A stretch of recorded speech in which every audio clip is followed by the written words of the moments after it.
Hi everyone, it's March 10th. Welcome to Tea Time Tuesday with Catch Your Breath 60. My name is Barbara Moore. I want you to know that this, before we get started, that this is not a private page. It is not a private group. It is a public page, and anybody can come into the page and comment. So if you have comments that you do not want the public to hear, please don't put them here today. You can always reach me at catchyourbreath60@gmail.com. I'm extremely receptive and responsive is what I meant to say for your inquiries. Remember that I'm not a medical person. I'm just somebody like you who has COPD. And so I open this community to help people with COPD, as well as all other chronic illnesses that are out there. Hi, Sandra. Thank you for joining us today. Yesterday, Sandra is one of the moderators or one of the creators of COPD, Exercise to Healthy Living. And we're so happy to have you. Her and Carol are the creators of Carol Kirker, are the creators of COPD, Exercise to Healthy Living. And they're a very, very supportive group. And I'm so happy to have you guys here with me all the time. I'm glad that you are not in, hi Jackie, I'm glad that you're not in therapy today if that's the case. And yesterday, Sandra, you put up some beautiful flowers, pictures of the flowers out in your, hi Diane, is this your first day today that you're joining us?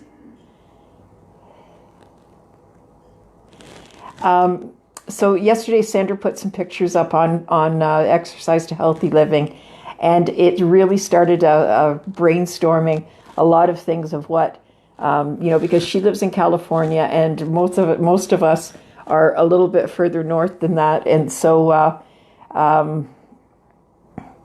we haven't started our seasons yet. Hi, Merlin. I'm glad that you're home and you got home safe. No issues on the plane coming back, I hope. So, Sandra, I really enjoyed your flowers yesterday, showing the flowers. It gave us a great promise of what was to come, right? So, so I'm happy to have everybody today. So, today we're going to, I want to talk a little bit about coronavirus, which is, first and foremost on everybody's mind these days. Hi Kevin, I called my respiratory rehab this morning because I have an appointment to go tomorrow and Thursday, and I'm absolutely freaking out about it. I am just at the end of my rope, and they didn't have too much to say. They are concerned as everybody else is. We have very few instances, I think 19 cases in Ontario and no cases in Hamilton, Ontario, where I am. Hi, Kevin. And I talked to Kevin about this last night, and I'm absolutely overreacting about this, right? And as excited as I was to start rehab, oh, I'm sorry to hear that, Sandra. It just, it sucks. I'm so sorry to hear that you're down and out. So Kevin's postponed his till next week. So what do you think will happen next week, Kevin? Do you think this not all going to subside, right? They didn't have too much to say to me. We don't have any cases in Hamilton. So anybody who lives around, Hamilton, Ontario and Southern Ontario, yay for us. Hi, Tom. Thank you for joining us today.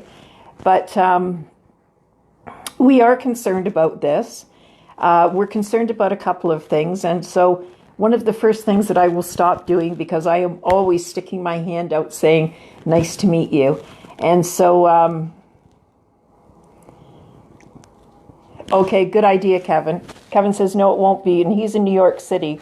So he says, no, it won't be, but there'll be more safeguards in place. And that's true. So California, I understand, Sandra, is under a state of emergency and has been for probably a week. Has anybody been successful in buying toilet paper? My husband went to the store today and actually found toilet paper, and I couldn't believe it. I was like, because last week we were doing our grocery, or the week before we were doing our grocery order. And I said to him, do we need toilet paper? And he said, no, we got lots of toilet paper. And guess what? Then the next thing I hear on Facebook is that the shelves are empty everywhere. Hi, Beverly. Glad you could join us today. So you can't, so I went to get isopropyl, which is good to make hand sanitizers. You can't find it. You can't find rubbing alcohol. We can't find anything like that here. So the next thing that we have to do is find vodka, right? That's the only way that we're going to... New York and New Jersey declared a state of emergency as well. Yes. So Merlin, she joins us every week here, mostly every week. And this is my daughter-in-law's mother. So she was just down in the Caribbean for a funeral, unfortunately. And she was in here last week and she was from there. So she had to take a plane back, and she just got in last night. So she says towards the Caribbean, people are less frantic about, although Jamaica and St. Martin and 2 other islands has it. So, that's probably because they're coming from North America, right? And they're probably there on holidays, and I'll bet you 10 to 1 that they've caught it on the plane going down. Or so we talked about make sure that you're cleaning your area. If you get on a plane, make sure that you're doing the arm handles and the back, the back headrest. People are wearing masks, although I don't know how effective the masks are. The idea is to keep washing your hands and to not touch your face. Very, very hard for those of us that have COPD and are on oxygen. So it's very, very difficult for us not to touch our face. It's like, you're always adjusting your cannulas, and you're making sure that they're tight and everything, right? So touching your eyes, your nose, your mouth, these are excellent ways to get this virus. And as many people as I have talked to have said that, yes, if you have COPD and you get this virus, that you're probably not going to survive. So for us, it's very, very important that we find the standards that we need to adhere to and stick to them very, very carefully. Stop worrying about what other people are thinking and start thinking about what you yourself may come in contact with. I doubt, the masks right now are extremely scarce. And they say that they're keeping them for medical personnel. I can't believe that we're getting the same grade as what medical personnel are. But the masks, and I know, Merlin, when you travel on that side, you hardly saw people with masks. But if you go towards China and places like that where it originated, those people are always wearing masks, right?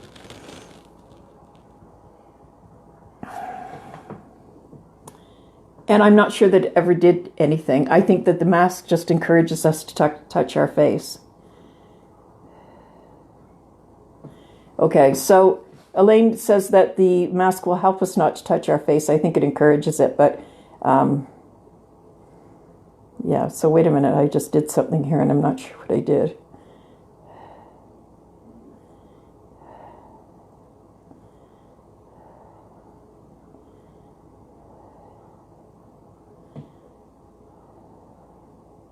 Yes, I understand that.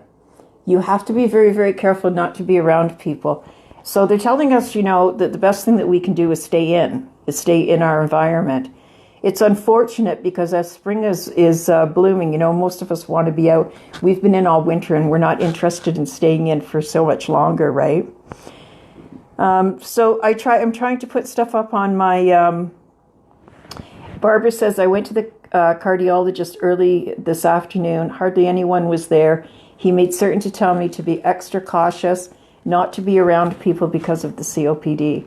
And I think that this is probably one of the best things that we can adhere to, is to not be around or in a crowd of a lot of people. And this is one reason why I'm concerned about respiratory rehab, because There's so many people in this place. This place is just so busy, and there's so many people coming and going. I don't think that they can actually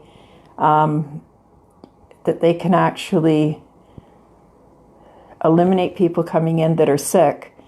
On the other hand, I understand that you're so sick with this that you probably can't get out of bed. So I'm not sure who's walking around with this, right? Who's walking around with this coronavirus and spreading it around. And there has been some conspiracy theories about people, who have the virus, who are touching public spaces like elevator buttons and handrails and so forth. So, if you get onto an elevator, you need to use your elbow to touch the button, and you can do that. If you're, if you're out and you've got a handrail in that, try to ignore touching the things that we used to touch. When I go into a washroom or a public washroom at all, which I try not to do, but, with being on water pills and diuretics, you just have to. And so when I go in, the first thing that I do is I grab a paper towel, and I have that in my hand so that when I'm done and I have to flush, I can put the paper towel on the back, because the handle that you flush the toilet with, it is probably the germiest thing ever, because everybody has touched that before they've washed their hands.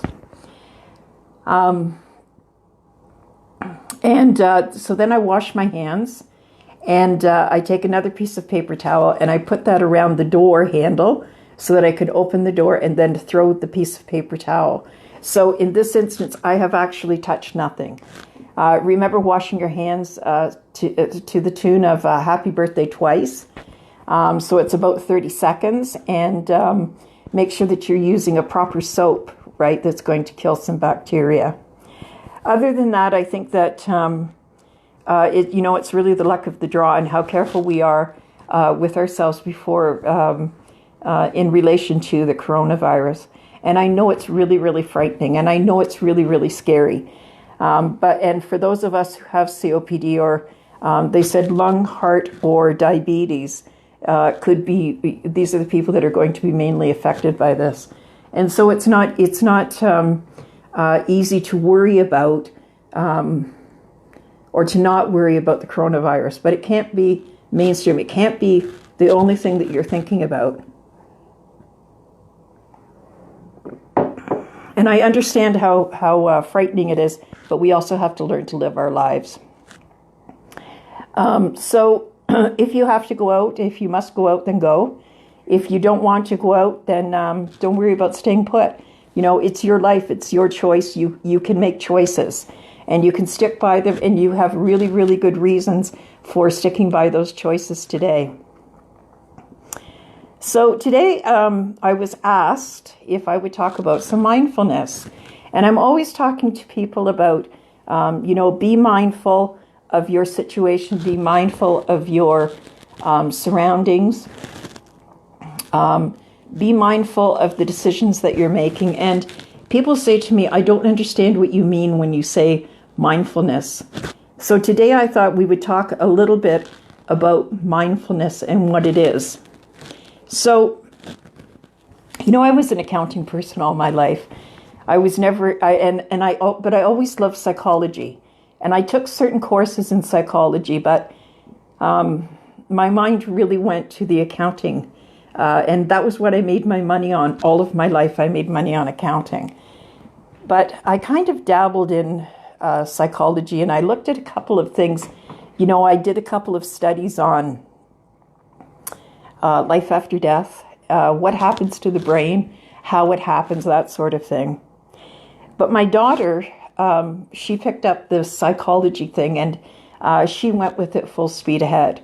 So my daughter is a social worker, and she teaches social services, and that's where she makes her money. And she's very, very good at what she does.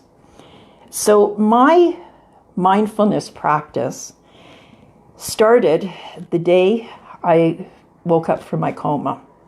And I think most of us had this experience. If you haven't, good luck. Good for you. I'm so happy for you.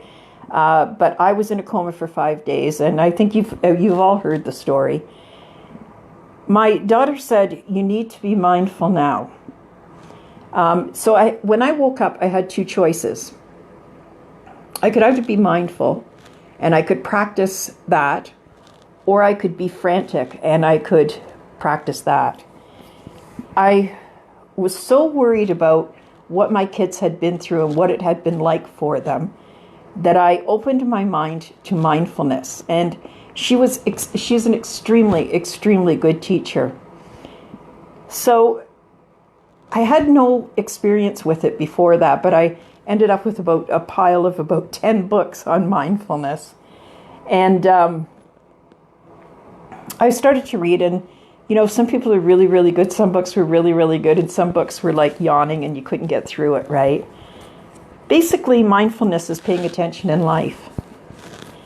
It is being aware of one's own mind, body, and surroundings, and practicing to cultivate that capacity. We all have COPD, and none of us like it. I guarantee that none of us like it. Nobody said, or any chronic illness that we have.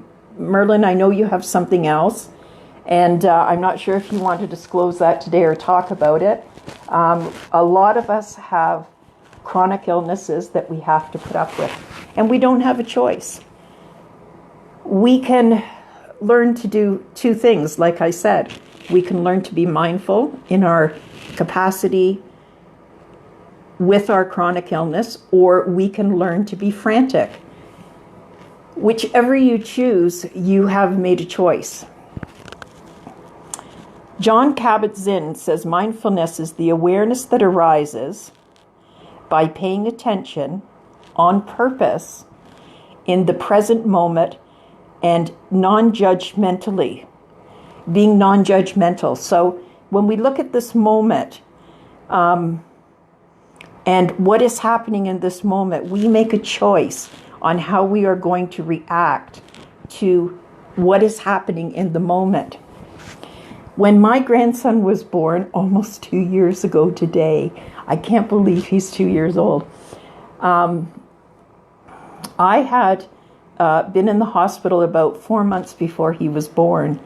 And the doctors at that time told me that I was very seriously ill, that I had right-sided heart failure, and that my capacity for living would be 4 to 5 years.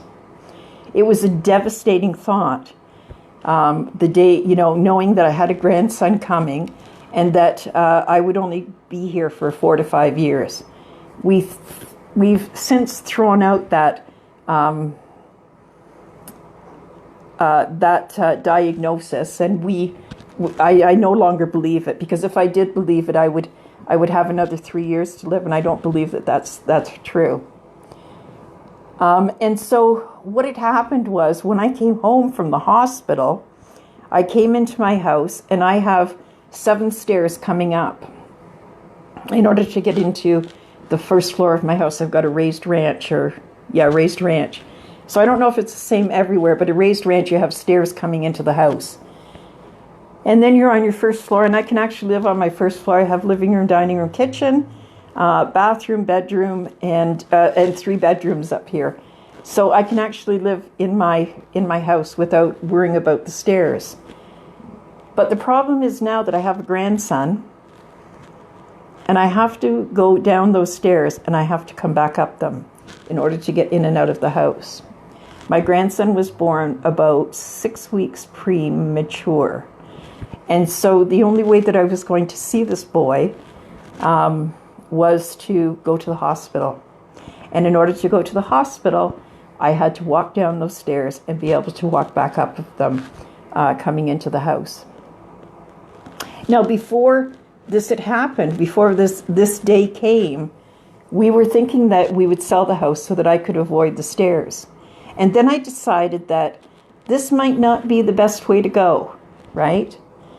The stairs were there for my exercise, for my choice to exercise.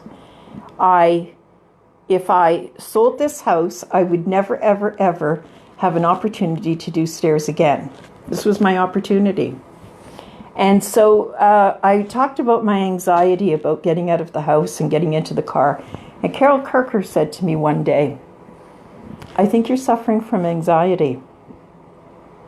Now, up to that point, I hadn't really thought that I had a choice about my reaction to doing the stairs. But when she said that, I realized that I was making a mistake by not practicing mindfulness. So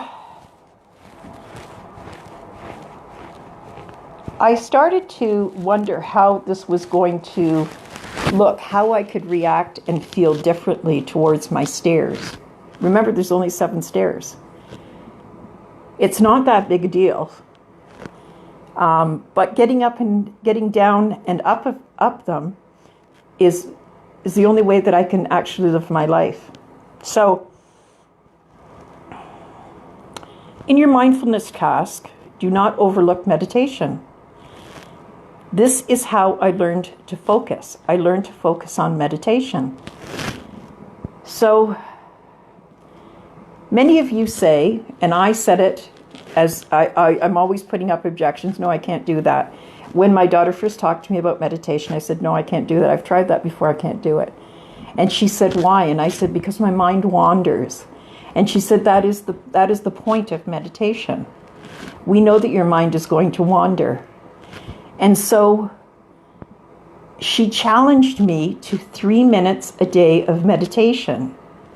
And I can tell you that if you actually sit for 3 minutes a day, you will be rejuvenated after 3 minutes.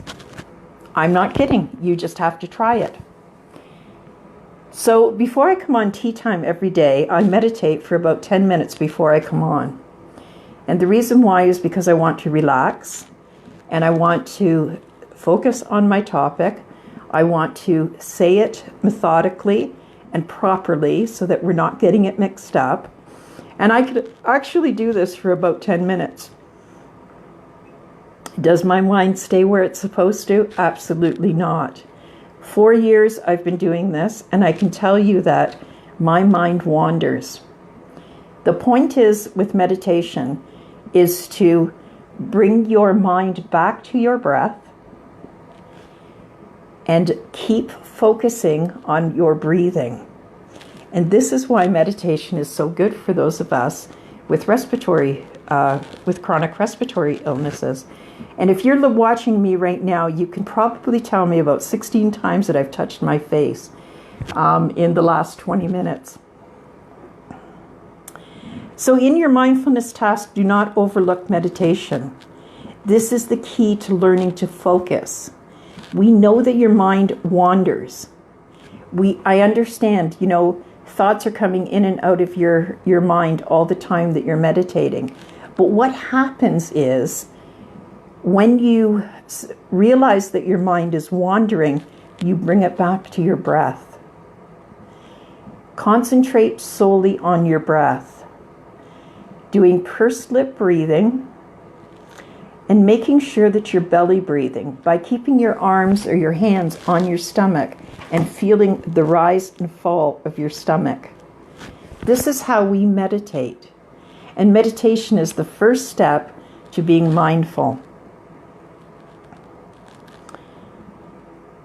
Acceptance of our situation is the key to being mindful. It is the state of mind that sees the present moment just as it is. It allows us to feel sadness, anger, pain, without making it worse. We acknowledge by accepting, and acceptance has nothing to do with giving up. It means you acknowledge the reality of the injustice of what is going on. Then you act with wisdom to effectively promote change. So we know that one of the things that is out of our capacity is breathing. We all have a problem breathing. Taking in a breath, slowly eliminating a breath through pursed lips. So what I did in order to I was determined that I was going to see my grandson. And I was going to be at the hospital, and he was in the hospital for about a month. And so the only way that I could see him was to get down those steps and back up again. I started at the top of the stairs, and when the anxiety hit me, I tried to analyze what I was thinking about, what's making me anxious. And I know what is making me anxious is how it happened in the past and how I did it. And so I eliminated those thoughts, absolutely forced them out of my head. I concentrated only on my breathing. And I leaned on the railing until I caught my breath. And this is one of the things that I find that really eliminates the ability to be able to control the situation, is not waiting long enough. We want to speed through all of these steps, but it's impossible to speed through these steps. So at the top of the steps, I have to change from my concentrator to my canister. So I would stand there and fight those feelings of what happened in the past is going to happen again. I saw myself walking down the steps, and I know that I needed to rest, so I had my husband put a chair at the bottom of the stairs. Now I could walk down the steps. I could see myself sitting, catching my breath, waiting to go to the car. This step eliminated me having to run down the steps and run out to the car so that I could sit down again. It eliminated the panic, and it eliminated the breathlessness that I felt when I was in the car. If I started to get breathless, I would stop and I would turn the oxygen up, only for this exertion to get in and out of the car. And I talked lots about this on Tea Time, about my inability to get in and out of the car. And it was absolutely frightening for me. I had 3 instances where I tried to get in the car and hyperventilated so much that we had to call an ambulance. So this was a really scary thing for me. Now, using mindfulness, I eliminate all of those bad feelings, and I concentrate only on my breath. I concentrate only on my breathing and how, in my mind, I will be successful doing this task. I was able to get down the stairs to the chair, and I was able to get out into the car without being breathless. I could walk all over the hospital because I had done that so many times. And when we came back, I sat in the car until I was not breathless. I turned up my oxygen for my trip into the house and did exactly in reverse what I did getting out. So I stopped, I got in the house and I stopped in my seat and I caught my breath. I took the stairs one stair at a time, concentrating only on the success of my task. I did not let my mind wander. I did not let thoughts of what had happened in the past come into my head. This is acceptance of the situation without trying to change it. We can't change that we have COPD. We have it. There's nothing that we can do about changing our chronic illness. So the only thing that we can do now is we can accept what we have, where we are, and eliminate the frightening points of what happened in the past. Stop thinking about what happened in the past. Concentrate now on what you're doing and the task at hand. Next week, we'll talk a little bit more about mindfulness, and we'll talk about We'll talk about why change is your greatest ally and how you can change your mind to think mindfully every day. This is Barbara Moore. I thank you so much for dropping by today. I strive to answer every comment. My Facebook is acting up a little bit, so if I don't answer your comment, it's not because I haven't gotten it. It's because Facebook won't allow me to answer it. If you have a question or a comment, please get a hold of me at catchyourbreath60@gmail.com. I am very responsive to hearing topics that you would like to hear on tea time in the future. Thank you so much for dropping in today. I appreciate your time.